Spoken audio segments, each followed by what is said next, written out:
Hello everyone, आपका स्वागत है मेरे इस यूट्यूब चैनल में। तो आज मैं साइंस के कुछ इम्पोर्टेंट क्वेश्चन लेके आया हूँ जो पिछले 20 वर्षों से लगातार पूछे जा रहा है।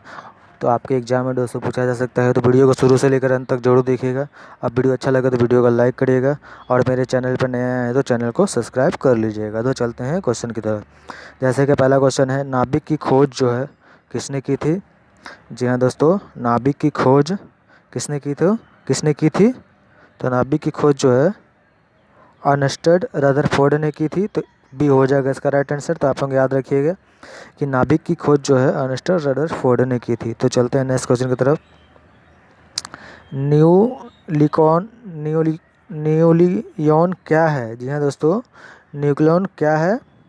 तो न्यूक्लियॉन जो है क्या है दोस्तों? जी हाँ दोस्तों, क्या है? तो ये जो है प्रोटॉन और न्यूट्रॉन दोनों है दोस्तों। तो डी होगा इसका राइट आंसर। तो आप लोग याद रखिएगा कि न्यूक्लियॉन जो है प्रोटॉन और न्यूट्रॉन दोनों है। तो चलते हैं नेक्स्ट क्वेश्चन की तरफ। फोटो इलेक्ट्रिक सेल में डैश ऊर्जा में परिवर्तित करता है। जी हाँ दोस्तों, पूछा जा रहा है कि फोटो इलेक्ट्रिक सेल में जो है किस में परिवर्तित होता है। जी हाँ, इसका जो राइट आंसर हो जाएगा दोस्तों वो हो जाएगा ऑप्शन नंबर डी हो जाएगा, प्रकाश। फोटो इलेक्ट्रिक सेल में जो प्रकाश ऊर्जा को विद्युत ऊर्जा में परिवर्तित करता है। तो ये भी आप लोग याद रखिएगा। तो चलते हैं नेक्स्ट क्वेश्चन की तरफ। किलोवाट घंटा जो है दोस्तों, किलोवाट घंटा निम्नलिखित में से किसकी इकाई है? तो किलोवाट घंटा जो है दोस्तों, तो किलोवाट घंटा निम्नलिखित में से किसकी इकाई है दोस्तों? तो जी हाँ दोस्तों, किसकी है? ऊर्जा की है। तो डी होगा इसका राइट आंसर। तो आप लोग याद रखिएगा किलोवाट घंटा जो है ऊर्जा की इकाई है। तो चलते हैं नेक्स्ट क्वेश्चन की तरफ। हेडलाइट में किस प्रकार के दर्पण का प्रयोग होता है? जी हाँ दोस्तों, हेडलाइट में किस प्रकार के दर्पण का प्रयोग होता है?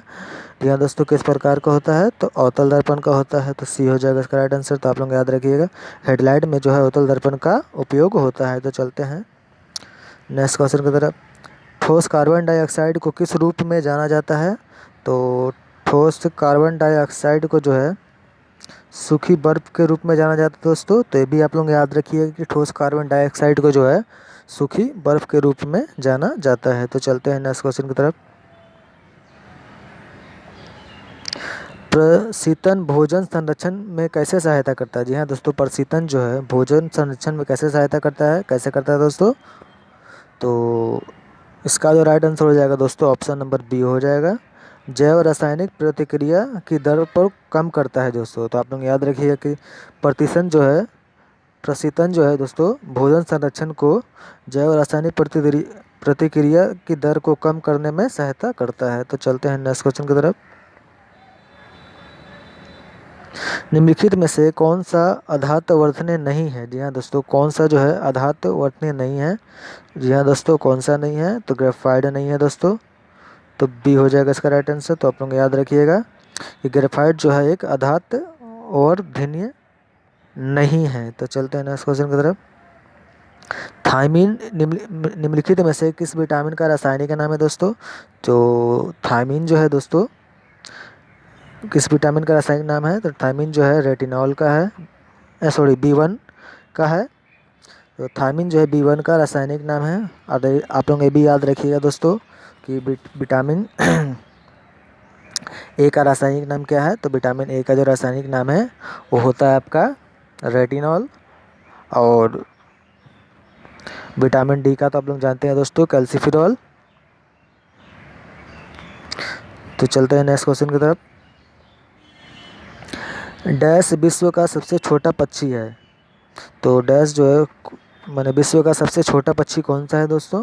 तो विश्व का सबसे छोटा पक्षी हमिंग पक्षी होता है दोस्तों। तो आप लोग याद रखिएगा विश्व का जो सबसे छोटा पक्षी है वो है हमिंग पक्षी। तो चलते हैं नेक्स्ट क्वेश्चन की तरफ। इनमें से कौन सा बर्नौली के सिद्धांत से संबंधित है? जी हाँ दोस्तों, इनमें से कौन सा जो बर्नौली के सिद्धांत से संबंधित है? तो कौन सा संबंधित है दोस्तों? तो न्यूटन के दूसरा लॉ के हिसाब से दोस्तों। तो आप लोग याद रखिएगा कि न्यूटन का दूसरा नियम जो है बर्नौली के सिद्धांत पर अनुसार संबंधित है। चलते हैं नेक्स्ट क्वेश्चन की तरफ। गुप्त ऊष्मा की एसआई इकाई क्या है? जी हाँ दोस्तों, गुप्त ऊष्मा की जो है एसआई इकाई क्या है? तो गुप्त ऊष्मा की एसआई इकाई क्या है? जूल प्रति किलोग्राम। तो आप लोग याद रखिए कि गुप्त ऊष्मा की एसआई इकाई क्या है? जूल प्रति किलोग्राम। निम्नलिखित में से कौन सी प्रक्रिया समान मात्रा में तरल के लिए सबसे धीरे होगी? जी हाँ दोस्तों, तो निम्नलिखित में से कौन सी जो है प्रक्रिया जो समान मात्रा में तरल से सबसे धीरे होगी, कौन सी होगी? वाष्पीकरण हो जाएगा इसका राइट आंसर। तो आप लोग याद रखिएगा, वाष्पीकरण जो है ना दोस्तों, वो तरल में सबसे धीरे होती है। तो आप लोग याद रखिएगा। तो चलते हैं नेक्स्ट क्वेश्चन की तरफ। पानी में घुलनशील क्षार को क्या कहा जाता है? तो पानी में जो है घुलनशील क्षार को क्षार ही कहा जाता है दोस्तों। तो आप लोग याद रखिएगा कि पानी में जो है घुलनशील क्षार को क्षार ही कहा जाता है। हाँ दोस्तों, क्षार की बात कीजिए तो क्षार का जो है पीएच मान जो है 7 से अधिक होता है दोस्तों। और अम्ल की बात की जाए तो अम्ल का जो पीएच मान है 7 से कम होता है।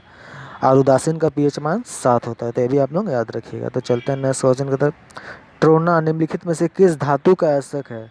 तो ट्रोना निम्नलिखित में से किस धातु का आवश्यक है दोस्तों? जी हाँ दोस्तों, किसका है? सोडियम का है। तो सी होगा इसका राइट आंसर। तो आप लोग याद रखिएगा ट्रोना जो है सोडियम का आवश्यक है। तो चलते हैं नेक्स्ट क्वेश्चन की तरफ। परिसर्प रोग किसके कारण होता है? जी हाँ दोस्तों, परिसर्प रोग जो है किसके कारण होता है? तो परिसर्प रोग किसके कारण होता है? जी हाँ दोस्तों, किसके कारण होता है? विषाणु के कारण होता है। तो बी होगा इसका राइट आंसर। तो आप लोग याद रखिएगा, परिसर्प रोग जो है वो विषाणु के कारण होता है। तो चलते हैं नेक्स्ट क्वेश्चन की तरफ। यूरिक अम्ल निम्नलिखित में से किस पक्षी का मुख्य नाइट्रोजन अपशिष्ट है? जी हाँ दोस्तों, यूरिक अम्ल जो है निम्नलिखित में से किस का मुख्य नाइट्रोजन अपशिष्ट है? जी हाँ दोस्तों, किसका है? तो पक्षी का है। तो आप लोग याद रखिएगा कि पक्षी जो है नाइट्रोजन का जो है मुख्य अवशिष्ट है। तो चलते हैं नेक्स्ट क्वेश्चन की तरफ। सोयाबीन का जो है, जी हाँ दोस्तों, सोयाबीन जो है, सोयाबीन का वानस्पतिक नाम क्या है? तो कमेंट बताइएगा दोस्तों, सोयाबीन का जो है वनस्पति का नाम क्या है? तो सोयाबीन का जो वनस्पति का नाम है वो है ग्लाइसिन मैक्सा। तो आप लोग याद रखिए, सोयाबीन का जो वनस्पति का नाम क्या है? ग्लाइसिन मैक्सा। तो चलते हैं नेक्स्ट क्वेश्चन की तरफ। कौन सा पदार्थ स्तनपायी अपशिष्ट को भूरे रंग का कारण बनता है दोस्तों? तो कौन सा पदार्थ जो है स्तनपायी अपशिष्ट के भूरे रंग का कारण बनता है? तो कौन सा बनता है? बिलरुबिन बनता है। तो सी होगा इसका राइट आंसर। तो आप लोग याद रखिएगा, बिलरुबिन जो है स्तनपायी अपशिष्ट के भूरे रंग का कारण बनता है। तो चलते हैं नेक्स्ट क्वेश्चन की तरफ। निम्नलिखित में से कौन सा जो है मुख्य रूप से हमारे शरीर को विभिन्न हिस्सों में दिल तक रक्त पहुंचाता है? कोशिकाएं, तंत्रिका तंत्र या फिर धमनी? तो इसका जो राइट आंसर हो जाएगा दोस्तों वो होगा ऑप्शन नंबर डी हो जाएगा दोस्तों, इनमें से कोई नहीं। तो आप लोग याद रखिएगा कि हमारे शरीर में जो है विभिन्न हिस्सों तक दिल में जो रक्त पहुंचाता है वो पहुंचाता है दोस्तों हृदय द्वारा जाता है दोस्तों।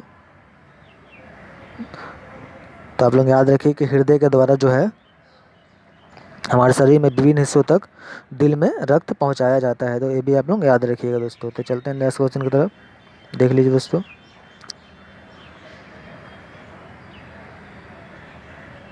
निम्नलिखित में से मानव शरीर में पाए जाने वाली बहिस्रावी ग्रंथि कौन सी है? तो निम्नलिखित में से जो है मानव शरीर में पाई जाने वाली बहिस्रावी ग्रंथि कौन सी है दोस्तों? जी हाँ दोस्तों, कौन सी है?